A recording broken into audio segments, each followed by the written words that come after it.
ஜனநாயகன் படத்துக்கு ஆதரவா முதலமைச்சர் ஸ்டாலின் கருத்து தெரிவிச்சிருக்காரா? இப்போ சமூக வலைதளங்கள்ல மிகப்பெரிய ட்ரெண்டிங்ல போயிட்டு இருக்கிறது இதுதான். முதலமைச்சர் ஸ்டாலின் சென்சார் போர்டுக்கு எதிராக மிகப்பெரிய ஒரு கருத்தை தெரிவிச்சிருக்காரு. கடுமையான கண்டனங்களை பதிவிட்டிருக்காரு.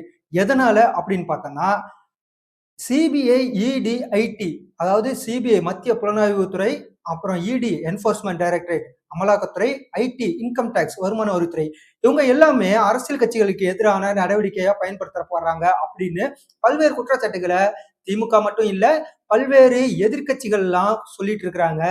இந்த சூழல்ல இப்போ அந்த வரிசையில புதுசா சென்சார் போர்டும் இணைஞ்சிருக்கு. CBFC, central board of film certificate அப்படின்னு சொல்லிட்டு அந்த அமைப்பும் இணைஞ்சிருக்கு அப்படின்னு முதலமைச்சர் ஸ்டாலின் பகிரங்கமா ஒரு குற்றச்சாட்டை முன் வச்சிருக்காரு.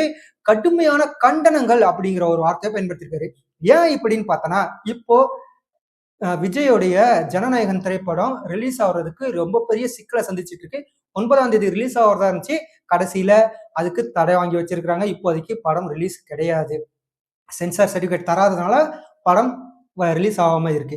இதே போலதான் பிரச்சனை பராசக்தி படத்தையும் இருக்கு. பராசக்தியோடைய தயாரிப்பாளர் யாருன்னு பார்த்தா இன்பன் உதயநிதி. அவருடைய படம் அதுக்கும் பெரிய பிரச்சனை கூட வந்துட்டு இருக்கு. தீ பரவட்டும் அப்படிங்கிற ஒரு வார்த்தையில தீங்கிற ஒரு வார்த்தைக்கு சென்சார் போர்டு சரியான கெடுபிடியை காட்டியிருக்காங்கன்னு தான் சொல்லணும். படத்துல நிறைய கெடுபிடிகளை காட்டியிருக்காங்க அப்படின்னு சொல்லப்படுது.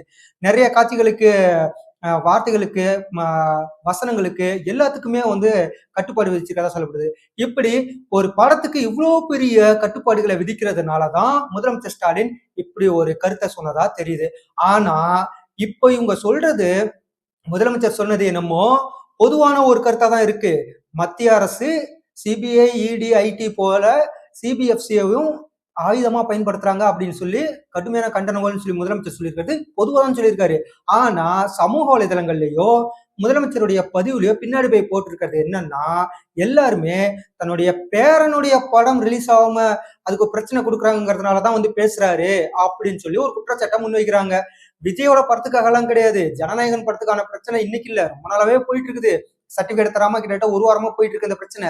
ஆனா தன்னுடைய பேரனுடைய படத்துக்கு இவ்வளவு பிரச்சனை வரும்போதுதான் முதலமைச்சருக்கு சென்சார் போர்டு மேல ஒரு குற்றச்சாட்டு வைக்கிறதுக்கு நேரம் கிடைச்சிருக்கு அப்படின்னு சொல்லிட்டு அவருடைய கருத்து பதிவுக்கு கீழேயே பலரும் கண்டனத்தை தெரிவிச்சு அவருக்கு முதலமைச்சரோட பதிவுக்கு பதில் கருத்து போட்டுட்டு இருக்கிறாங்க. முதலமைச்சருடைய கருத்து எல்லாமே முழுக்க முழுக்க அவருடைய குடும்பம் சார்ந்துதான் இருக்கு அப்படின்னு சொல்லிட்டு அவங்க சமூக வலைதளங்கள்ல ரைட்டப் எழுதிட்டு இருக்கிறாங்க. இந்த பிரச்சனை ஒரு சார்பா தான் முதலமைச்சர் பாக்குறாரு, இத பொதுவா பார்க்கல, விஜய்க்கும் சேர்த்து அவர் பேசவே இல்லை அப்படின்னு சொல்லி எல்லாரும் கருத்து தெரிவிச்சிட்டு இருக்காங்க.